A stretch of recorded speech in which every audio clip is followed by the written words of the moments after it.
Yan mga kabi, meron tayong Toblerone mirror. Ito. Yung ginagamit natin kapag mag-groom tayo ng flower run. Mahalaga yan. Ayan. Para manatiling aggressive yung isda natin. Yung agresibo. Tatapat natin. Pero kung wala kang Toblerone mirror, ipapakita ko sa inyo mga kabi, mas makakatipid kayo.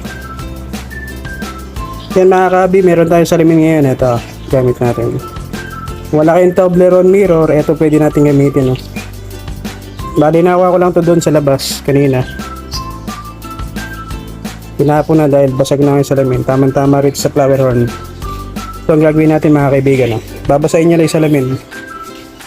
Subukan natin. Yan.